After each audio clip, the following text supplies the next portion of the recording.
Nĩ hĩndĩ mĩhang'o ya gwaka werũ nyũmba ya cucu ũrĩa tũcukũrũ twake tũtatũ tũkuĩte mutino-ini wa Mwaki ĩrathiĩ na mbere, aikari itũra rĩa Kiambogo makĩrutĩra kũnyita itemi rĩrĩ. Kũringana na mũikari ũmwe ũrĩa ũriganĩtie na mũciĩ ũyũ, mbu nene ya rũcinĩ rwa Kiumia nĩyo yũkĩrĩtie aikari a itũra rĩrĩ, na athiĩ kũmĩtĩka ahota tu kuhonokia cucu uria araikaraga nyumba-ini ĩno, amu Mwaki nĩ ũkũhobanĩirie ciana icio ithatu ũrĩrĩ-inĩ wacio.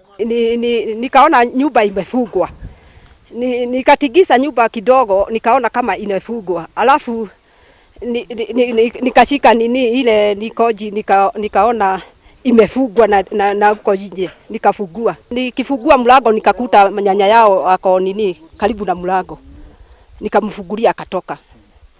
Nikaona watoto siwezi kumsaidia. Nginyagia riu kihumo kia mwaki uyu gitimenyekete, guku borithi makiambika ũtuĩria. Gutire kindu ona kihonokete mwaki-ini uyu. Hakuna hata kitu kimoja kilibaki hapa, zote limalizika. So kwa hivyo tunataka kama ni wero witches, kama wakiingia awasaidie kujenga hii nyumba. Mĩĩrĩ ya ciana ici ĩtwarĩtwo mocarĩ-inĩ ya Nyeri. Ngĩribotera Inooro TV, ngetwo Karo Kenyugo Mwaura.